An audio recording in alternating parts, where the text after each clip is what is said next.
how are you? I hope you all are fine and enjoying good health at your home. Yes, today we discussed about the topic of class 7. Look at the board.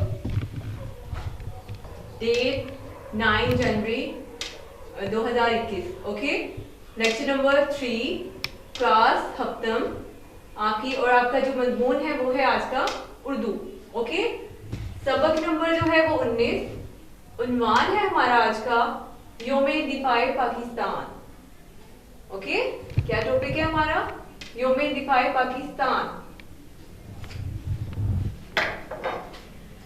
Ji students, हम योमे दिफा के हवाले से जब भी हम पढ़ते हैं आपको इस हवाले से काफ़ी इंफॉर्मेशन भी होगी. पहले हर साल इस डे को आपके स्कूल में भी सेलिब्रेट किया जाता है. आपकी डिबेट्स होती हैं, स्पीच होती हैं और उस हवाले से आप लोग भी डिबेट देते हो, कोटेशंस सुनाते हैं. ऐसा बहुत सारी इंफॉर्मेशन जो होती है वो टीचर आपको उस डे पर एक लेक्चर के थ्रू प्रोवाइड करती है. ऐसे ही उसके हवाले से हम योम दिफा का जब भी हम जिक्र करते हैं तो इस दिन वो तमाम चीज़ें हमारे सामने आती हैं कि किस तरह से हमारी पाक फौज ने, हमारे इवन पाक फौज ने और उसके अलावा जो आम शहरी है उसने अपने मुल्क का तहफ़्फ़ुज़ किस तरह से किया था दुश्मनों से लड़कर.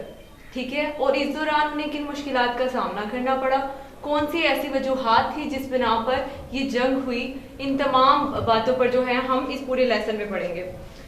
ठीक है, उसके अलावा जो है हम इसके मेन पॉइंट्स देखते हैं. यहाँ पर स्टूडेंट्स बोर्ड को देखें ज़रा.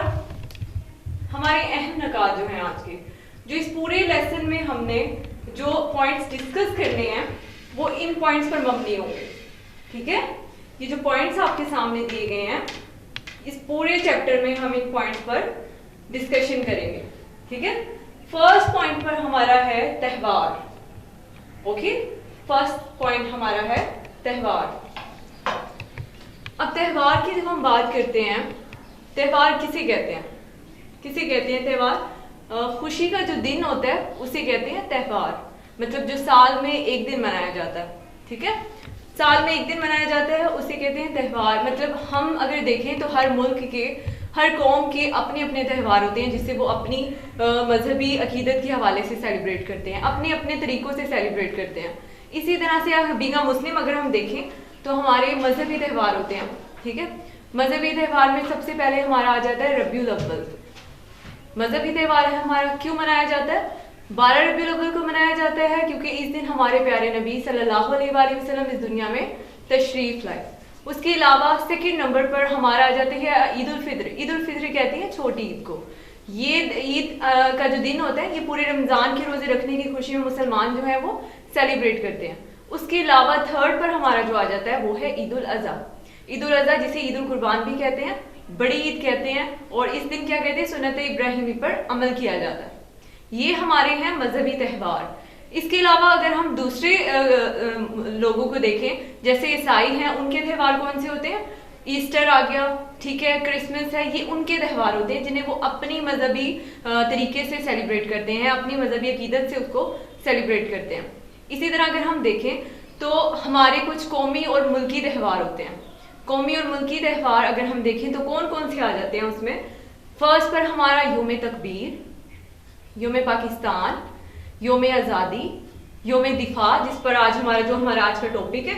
ठीक है, योम इकबाल, योम कायदे आज़म. ये वो तमाम दिन होते हैं जो कि हम साल में एक दिन सेलिब्रेट करते हैं. अब इन तमाम त्यौहार को सेलिब्रेट करने का पर्पस क्या होता है? हम क्यों सेलिब्रेट करते हैं इनको?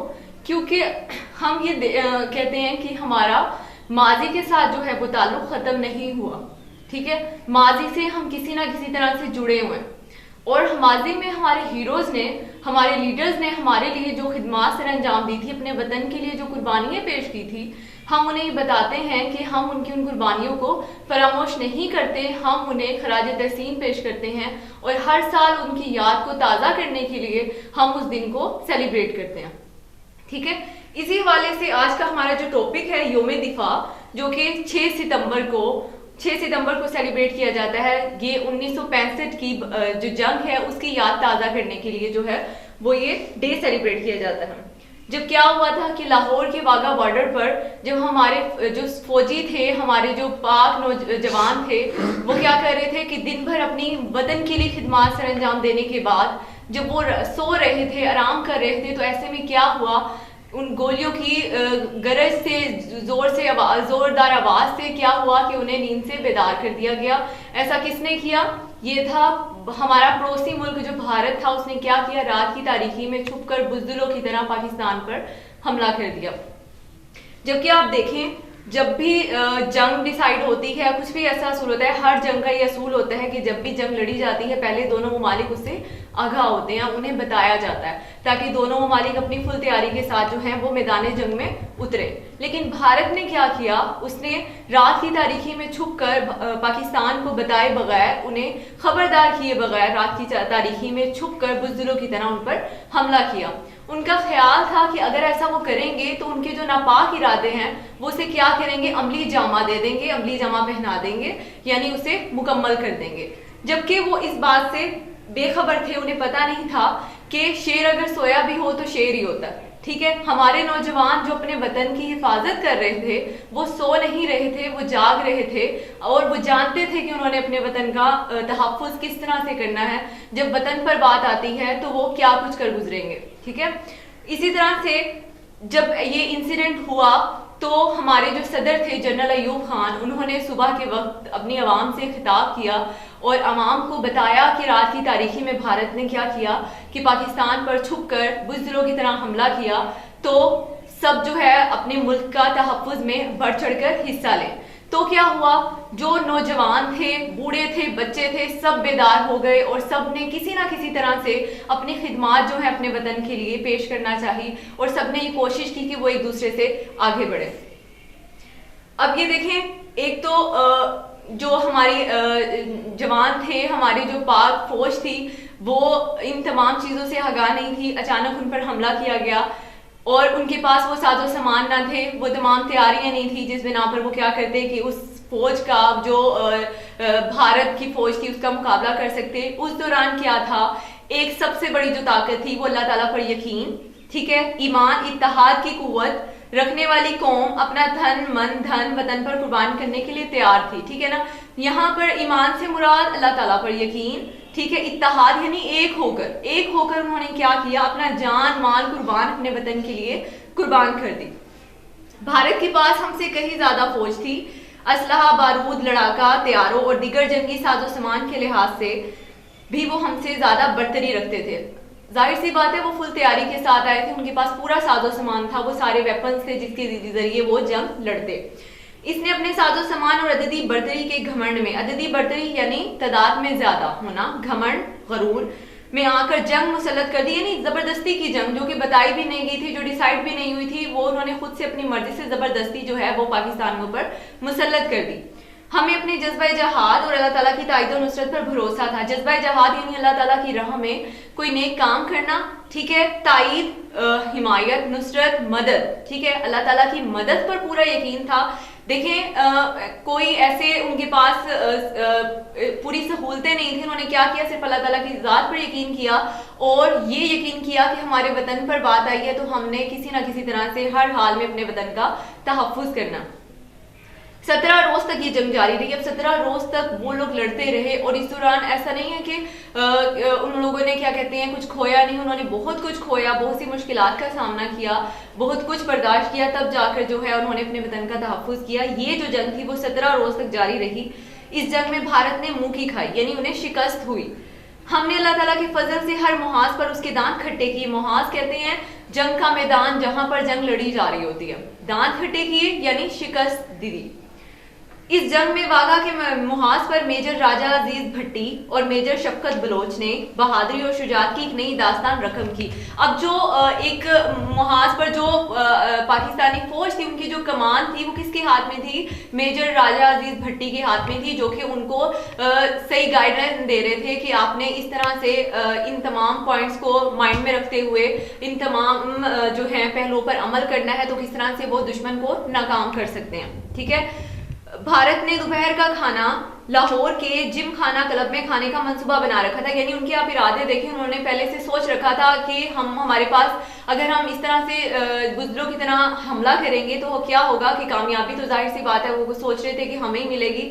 और उन्होंने ये सोच रखा था कि वो दोपहर तक वहां पर कब्जा कर लेंगे, ठीक है, और वहां का जो जिम खाना है वहां पर बैठकर वो खाना खाएंगे दोपहर का।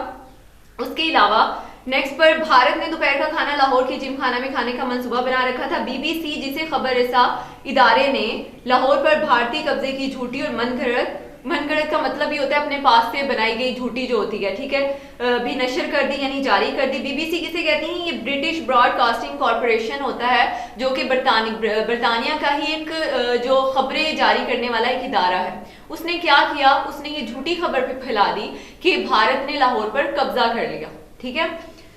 लाहौर पर कब्जा करने के लिए भारत को बम्बा रावी, बेदिया लेक नहर, BRB नहर, ये उसी का मुखफ़फ़ है, ठीक है, को पार करना था। राजा अजीज भट्टी ने इस मुहाज पर दुश्मन को नाखो चने चबवाए, यानी बहुत मुश्किल वक्त दिया उन्हें, बहुत मुश्किल टाइम दिया, उनका सख्त मुकाबला किया जिसमें उनको नाकामी हुई, ठीक है। इन्होंने अपने आराम की परवाह किए बगैर मुसलसल 5 रोज तक भारत को नहर के उस पार रोके रखा। यानी उन्होंने क्या किया, उनके जो लीडर्स थे उन्होंने भी उनको कहा कि आपने मुसलसल काफी दिन हो गए हैं, 5 रोज हो गए हैं, ना आप ठीक से खाया है ना आराम किया है, तो आपकी जो ऐसे हमें आपके जैसे जो है वो फौजी की जरूरत है, तो आप क्या करें, थोड़ा सा आराम कर लें। लेकिन उन्होंने क्या कहा राजा अजीज भट्टी ने कि नहीं, मैं जो है हूँ वो अब दुश्मन के इरादों को अच्छे से भांप चुका हूँ। जो नया बंदा आएगा उसे क्या होगा, उसे टाइम लगेगा उनके तमाम इरादों को समझने में, तो मुझे अपने वतन के लिए अपनी खिदमत सर अंजाम देने दें। लेकिन वो इसलिए वो वापस नहीं गए और अपने जो फराइज थे वो अपने वतन के लिए सर अंजाम देते रहे। बागा के मुहाज पर राजा अजीज भट्टी और मेजर शफकत बलोच ने अज़्म और शुजाअत का जबरदस्त मुजाहिरा किया। हमारे जवान भारत के जारहाना अज़ाइम यानी उनके नापाक इरादों से, जारहाना अज़ाइम उनके नापाक इरादों से अच्छी तरह से खबरदार हो गए थे। अज़ाइम उनके नापाक इरादों की राह में सीसा पलाई दीवार बन गए, यानी एक मजबूत दीवार, लोहे की दीवार जिसे तोड़ा नहीं जा सकता, ठीक है। जिम खाना क्लब में दोपहर का खाना खाने और ऐशो इशरत की महफिल सजाने का भारतीय ख्वाब चकनाचूर हो गया। यानी उन्होंने जैसा सोच रखा था, बाकी जो हमारी जवान थे उन्होंने क्या किया, उनके उन तमाम इरादों पर पानी फेर दिया, उनके जो तमाम ख्वाब थे उसे तोड़ दिया। पाकिस्तानी फौज ने बहादुरी की जो जोहर दिखाए वो कौम का सर फखर से बुलंद हो गया। उससे क्या हुआ, हमारी कौम का जो सर है वो फखर से बुलंद हो गया। वतन के दिफा में अपनी जान का नजराना, अपनी जान का तोहफा पेश करने वाले राजा अजीज भट्टी को निशाने हैदर के एजाज से नवाजा गया। मेजर राजा अजीज भट्टी जो हैं वो जब अपने वतन के लिए अपनी खिदमत सर अंजाम दे रहे थे, तो उसी दौरान भारत का जो एक टैंक था उसका एक गोला उन पर आकर लगा, जिसकी वजह से वो अल्लाह ताला को प्यारे हो गए, उन्हें शहादत का जो रुतबा है वो नसीब हुआ। वो अपने वतन के लिए अपनी खिदमत सर अंजाम देते देते इस दुनिया से चले गए, और उनकी इस बहादुरी की बिना पर, उनकी इस खिदमत की बिना पर उन्हें जो सबसे बड़ा कौमी एजाज था निशाने हैदर के एजाज से नवाजा गया। लाहौर के अलावा कसूर के मुहाज पर भी शिकस्त भारतीय फौज का मुकद्दर ठहरी। अब जंग शुरू हुए 24 घंटे भी ना गुजरे थे कि भारतीय फौज ने सियालकोट का रुख किया। यहाँ चुंडा के मकाम पर जंग अजीम दोम जो है ये मतलब एक बहुत बड़ी जंग थी जो कि 1939 में लड़ी गई थी, जिसमें दुनिया की पूरी लपेट आ गई, जिसने अपनी पूरी दुनिया को अपनी लपेट में ले लिया था। इस वजह से इसको क्या कहते हैं, जंग अजीम दोम कहते हैं, ठीक है। जंग अजीम दोम के बाद टैंकों की सबसे बड़ी लड़ाई हुई। भारत ने 500 टैंकों और 50,000 फौज। अब आप भारत की स्ट्रेंथ देखेंगे, उनके पास टैंकों की स्ट्रेंथ कितनी ज्यादा थी और उनके पास उनके सिपाही कितने थे, और उसके मुकाबले में जो हमारी थी क्या कहते हैं स्ट्रेंथ थी पाकिस्तान की, वो कितनी थी, वो बहुत थोड़ी थी। भारत ने 500 टैंकों और 50,000 फौज के साथ हमला किया। उसे गुमान था कि पाकिस्तान में इस हमले का जवाब देने की सक्कत नहीं होगी, क्योंकि उन लोगों के पास जो थे, उन लोगों को ज्यादातर यकीन किस पर था, अपना बिलीव किस पर था, अपने वेपन्स पे था, ठीक है। और उसके मुकाबले में उन्होंने ये सोच रखा था कि ऐसा हो ही नहीं सकता कि वो लोग कामयाबी हासिल ना कर सकें। उन्हें ये यकीन नहीं था कि पाकिस्तान में इतनी ताकत होगी कि वो हमारा मुकाबला कर सकें। मगर इसके जो सारे गुमान थे, इसके सारे जो यकीन थे वो धरे के धरे रह गए। ऐसा बिल्कुल नहीं हुआ, उनके जो अंदाजे थे वो सारे गलत साबित हुए। चुंडा के मैदान में इंसान ने फौलादी टैंकों के मुकाबले में जो तारीख लिखी वो अबद तक यानी हमेशा तक कभी नहीं भुलाई जा सकती, वो हमेशा याद रखी जाएगी। सच्चे जज्बों की फतह का यकीन बनकर चमकती रहेगी। पूरे मुल्क की तरह सियालकोट के गयूर है गैरतमंद शहरी, ठीक है।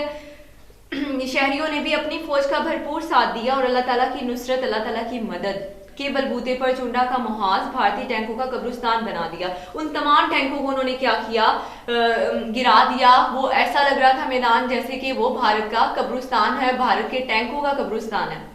इस जंग में बड़ी फौज यानी जो जमीन के ऊपर होती है, ठीक है, के साथ साथ पाक फजाइया ने भी नुमाया कारनामे अंजाम दिए। 17 रोज तक इस जंग में फिजाओं पर हमारे शाहीनों का राज रहा। फिजाओं पर यानी जो फिजा में अपने वतन की खिदमत सर अंजाम दे रहे थे हमारे पाक जो फौज थी, उन्होंने क्या किया कि उनको यहाँ पर शायर ने किससे निस्बत दी है, शाहीनों से, ठीक है। वो फिजा में अपने वतन के लिए अपनी खिदमत सर अंजाम दे रहा था। ठीक ठाक निशाने लगाए उन्होंने और क्या किया, उनके टैंकर जो थे उनको गिरा दिया। इन्होंने दुनिया को बता दिया कि सेहरा अस्त के दरिया अस्त, सेहरा हो या दरिया हो, तहे बालों पर मांस, हम हर चीज को हिलाकर रख देंगे। यानी सेहरा हो या दरिया हो, कोई भी जमीन का कोना हो, लेकिन जब बात हमारे वतन पर आती है तो हम हर चीज को तहस नहस कर देंगे। उकाबी निगाह रखने वाले हवाबाजों ने पठानकोट, हलवाड़ा, जामनगर, आदमपुर के हवाई अड्डों पर ठीक ठाक निशाने लगाकर भारत की फिजाई कुव्वत को मफलूज कर रख दिया। अब आप देखें कि भारत अगर एक जगह से हमला कर उसे शिकस्त दी जाती थी तो वो उन लोगों ने इतना मतलब पहले से इतनी प्लानिंग की हुई थी कि वो मुख्तलिफ पॉइंट्स पर, पाकिस्तान के जो मुख्तलिफ पॉइंट्स थे वहां पर उन्होंने क्या किया, सोच रखा था कि अगर यहाँ से वो लोग हमला करके फारिग होंगे तो वो दूसरी जगह से वहां पर हमला करेंगे, ठीक है। अब वो एक जगह से अगर उनको शिकस्त दी जाती तो मुसलमान जो थे वो वहां से अभी फ्री होते, वो करके उनका मुकाबला करके, तो दूसरी जगह से खबर आती कि वहां पर हमला हुआ इस तरह से। तो मुसलमान जो थे उनकी उन तमाम जो थे नापाक इरादों से अच्छी तरह से आगाह हो गए थे और उन्होंने अपने तमाम जो थे पॉइंट्स थे वहां पर मौजूद जो उनके निगहबान थे उन सबको आगाह कर दिया कि वो लोग अपने आप को तैयार रखें, ठीक है। तो उन्होंने ये मकामात जैसे कि आपको मैंने बताया पठानकोट, हलवाड़ा, जामनगर और आदमपुर के हवाई अड्डों पर ठीक ठाक निशाने लगाकर भारत की फिजाई कुव्वत को मफलूज करके रख दिया यानी खत्म कर दिया। हमारे बहादुर हवाबाजों ने सीबर तैयारों की मदद से वो कारनामे अंजाम दिए कि दुनिया अशश कर उठी यानी वाह वाह कर उठी। स्क्वाड्रन लीडर मोहम्मद महमूद आलम ने इस जंग में नाकाबिले यकीन कारनामा अंजाम दिया। इन्होंने एक ही फिजाई झड़प में दुश्मन के 5 हंटर तैयारे यानी जो शिकारी तैयारे थे उनको क्या किया, तबाह कर दिया और एक आलमी रिकॉर्ड कायम किया। इन्हें 2 बार सितारे जुर्रत से नवाजा गया। इस जंग में हिंदुस्तानी फिजाइया के 110 तैयारे तबाह किए गए। आप देखें ये कितनी वैल्यू रखता है कि 110 तैयारे जो हैं वो इस दौरान तबाह किए गए। कितनी उन्हें क्या कहते हैं मुश्किल का सामना करना पड़ा, कितनी उन्हें क्या कहते हैं एफर्ट करनी पड़ी इस तमाम काम को सरअंजाम देने के लिए। इस जंग में पाक बहरिया जो समुद्र में मौजूद अपने वतन की हिफाजत कर रही होती है, सरहद की, ठीक है, उन्हें बोलते हैं। इस जंग में पाक बहरिया भी किसी से पीछे ना रही। इसने वतन अजीज की समुद्री हदूद की हिफाजत बेहतरीन अंदाज में की।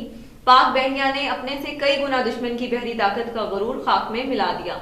उन्होंने ऐसा किया कि फिर वो टाइम ही नहीं आने दिया। उन्हें पहले से पता चल गया था कि अगर वो यहाँ से हमला कर सकते हैं तो ये पॉइंट भी ऐसा होगा जहां से वो हमला कर सकते हैं। तो उन्होंने पहले से ऐसी ट्रेजेडीज बना ली जिसकी बिना पर क्या किया, वो अपना तहफ्फुज कर सके। तो ऐसा वक्त ही नहीं आने दिया कि वो वहां से क्या करें, समुद्र की तह से जो है वो उन पर हमला कर सके, ठीक है।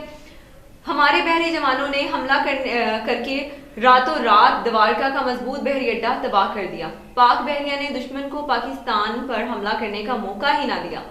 इस जंग ने दुनिया वालों को दिखा दिया कि सिर्फ जंगी दस्ते और फौजी बर्तरी ही नहीं बल्कि इत्तेहाद, जुर्रत, यकीन मुहक्कम और धरती से मोहब्बत ही वो जज्बे होते हैं जो किसी भी जंग में कामयाबी का सबब बनते हैं। यानी अगर हम देखें तो ये वो वाही जंग थी। अगर हम इस जंग में देखें तो उनके पास तो हथियार भी नहीं थे, कुछ भी नहीं था, ऐसे साजो सामान मुकम्मल मतलब तैयारी ही नहीं थी, लेकिन उनमें वो जज्बा था। अगर हम देखें तो जरूरी नहीं है कि अगर जंग में कामयाबी के लिए हमारे पास हथियार, हमारे पास टैंकर, हमारे पास बंदूकें, हमारे पास वो सारा साजो सामान होना जरूरी है, बल्कि वो जज्बा भी होना चाहिए जो कि हमारे वतन के लिए होता है, ठीक है। और यही वो जज्बा था जिस बिना पर हमारे जो पाक फौज थी उन्होंने क्या किया, 1965 की जंग में कामयाबी हासिल की। और वो कायदे आज़म का जो फरमान था, इत्तेहाद, जुर्रत, यकीन और मुहक्कम, धरती से मोहब्बत, ये उनका वो फरमान था जिस पर उन्होंने अमल किया, एक होकर काम किया। उनकी हुब्बुल वतनी जो वतन के लिए थी, अल्लाह ताला पर उन्होंने मुकम्मल यकीन किया, उनके पुख्ता इरादे थे जिस बिना पर उन्होंने कामयाबी हासिल की और दुश्मन को मुख्तलिफ वक्त जो टाइम दिया। ठीक है। पाक फौज और इसकी शाना बशाना पूरी कौम ने जिस हिम्मत जवां मर्दी के साथ साथ वतन का दिफा किया, ना सिर्फ हमारे जो थे सोल्जर्स थे बल्कि हमारा आम शहरी भी था, वो इस जंग में आगे था। सबकी कोशिश थी वो किसी ना किसी तरह से एक दूसरे पर बर्तरी ले जाएं और किसी ना किसी तरह से अपने वतन के लिए अपनी खिदमत जो है वो पेश करें। ठीक है, इसकी याद ताज़ा रखने के लिए हम हर साल 6 सितंबर को यौम दिफा मनाते हैं। इस रोज टेलीविजन रेडियो पर खसूसी प्रोग्राम नशर होते हैं, अखबारात खसूसी एडिशन शाया होते हैं। हमारी कौम अपने शोहदा की कुर्बानियों को खुराज अकीदत पेश करती है। इस रोज हम तजदीद अहद करते हैं, यानी हम एक नए सिरे से अपने आप को ये याद दिलवाते हैं, अपने आप से वादा करते हैं कि जिस तरह से हमारे नौजवानों ने इस अपने वतन के लिए अपनी खिदमत सर अंजाम दी है, अगर हमारे वतन पर कोई मैली आंख से देखेगा तो हम भी उसकी आंखें नोच लेंगे और वतन की दिफा की खातिर किसी बड़ी से बड़ी कुर्बानी से भी दरेग नहीं करेंगे। जिस तरह 1965 के 10 करोड़ पाकिस्तानी इम्तिहान और आजमाइश की घड़ी में सुरखरू हुए थे, यानी कामयाब हुए थे, हम भी मुश्किल घड़ी में पीछे नहीं हटेंगे और मादरे वतन की इज्जत पर हर्फ नहीं आने देंगे। अल्लाह ताला हमारे इन जज्बों को सलामत रखे, पाकिस्तान को कायम दायम रखे, आमीन। जी, आज इस पूरे लेसन में हमने यौम दिफा के हवाले से पढ़ा। अब हम इसकी आ जाते हैं खास अल्फाज जो है बेटा, बोर्ड की तरफ देखें आप।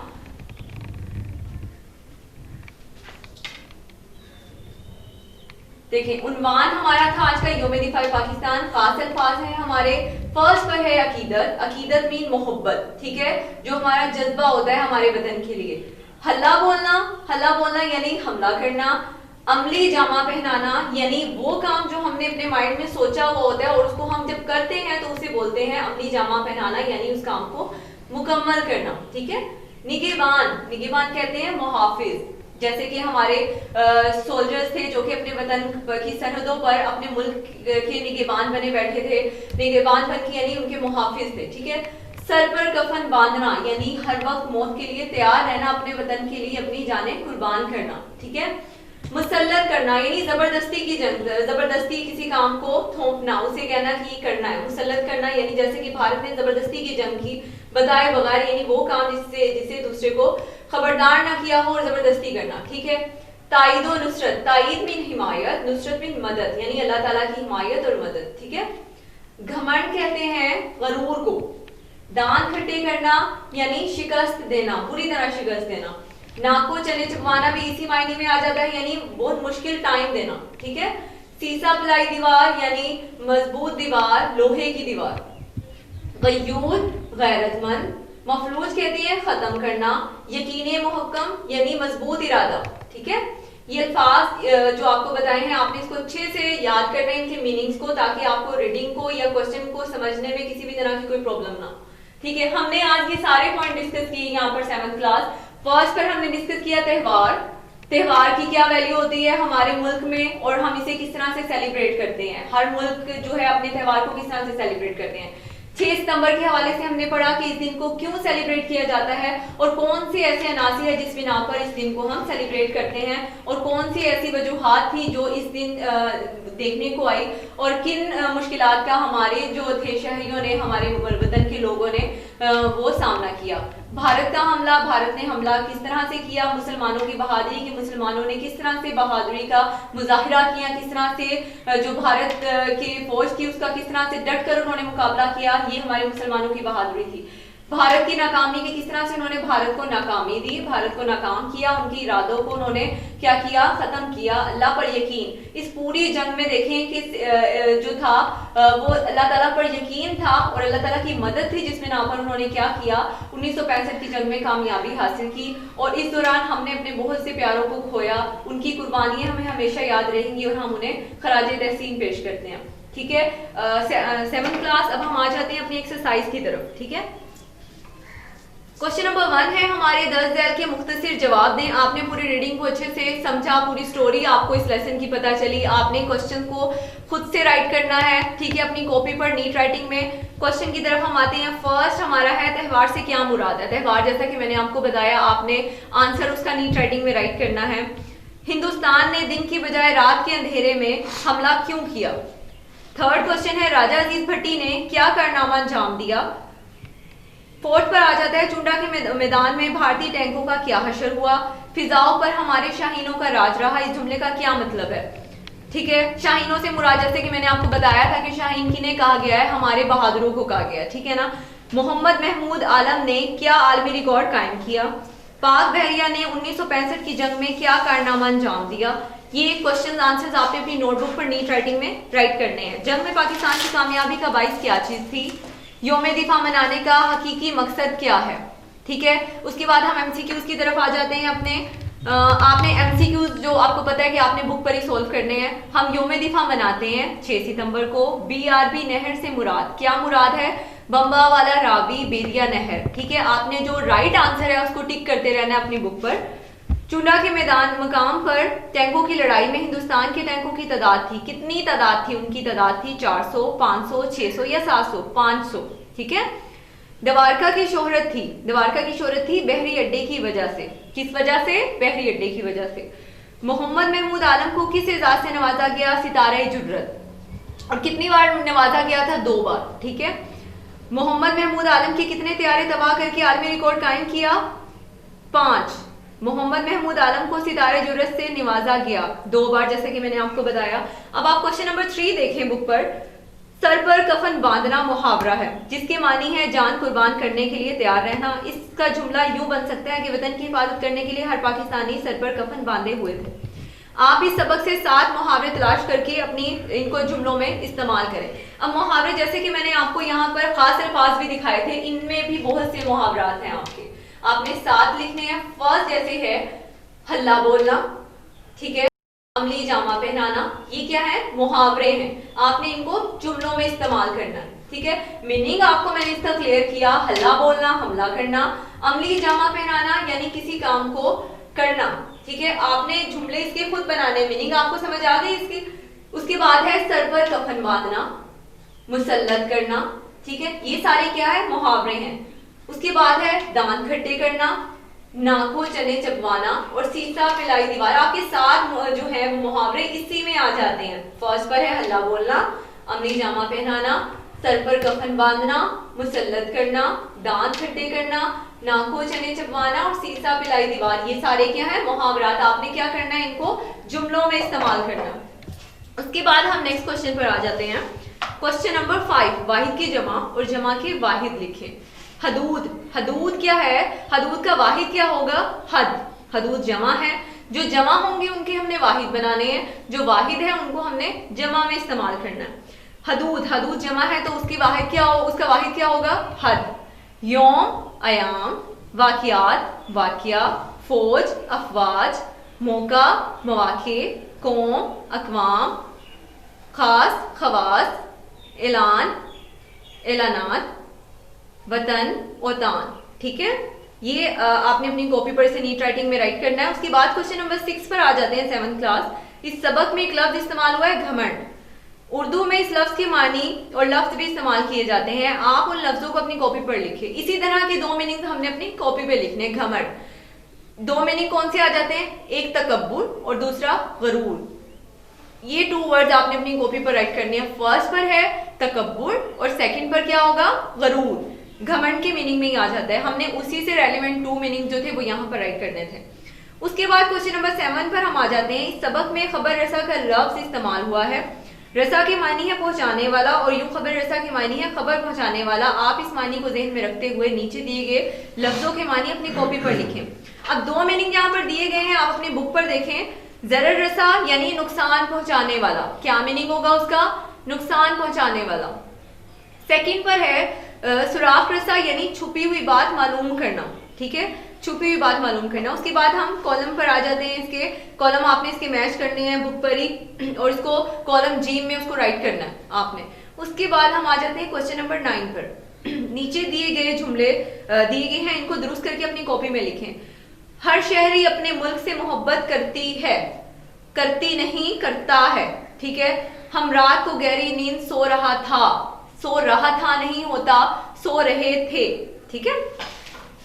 उसके बाद यौम आजादी के मौके पर अखबारात खसूसी एडिशन शाया करता है, करता नहीं है करते हैं। और जहां है उसको आपने जमा में राइट कर लेना है की जगह है लगा देना है और करता की जगह करते कर देना है। अच्छे तालिब इल्म अपने उस्ताद मोहतरम की बात तवज्जो से सुनता है, तालिबे इल्म ज्यादा होते हैं, ठीक है, आपने सुनता की जगह सुनते हैं, ठीक है, इसी तरह चेंजिंग कर देनी है। बुढ़िया अस्पताल से दवा लेने गया, लेने गया नहीं लेने गई। हमारा बहादुर फौज प्यारे वतन के चप्पे चप्पे का दिफा करती है, हमारा नहीं हमारी, हमारी बहादुर फौज हमारे वतन के चप्पे चप्पे का दिफा करती है। तालिबात ने पुरजोश तकरीरें की नहीं की जो है वो जमा में आ रहा है, की वाहिद में होगा, ठीक है। धुआं फिजा को आलूदा कर देती है, कर देती नहीं होता बेटा, कर देता होता है, ठीक है। हर कोई खुश खुश सफर कर रहे थे नहीं होता कर रहा था, ठीक है।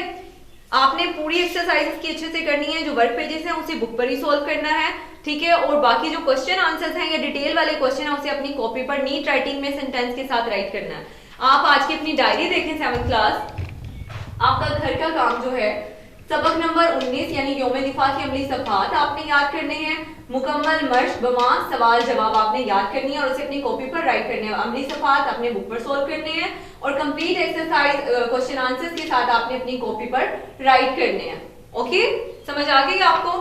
जी बेटा 7th क्लास, आज का हमारा जो लेक्चर है उर्दू का वो यहीं पर खत्म होता है। आप अपना बहुत ख्याल रखिएगा, बहुत सारी दुआओं के साथ। अल्लाह हाफिज।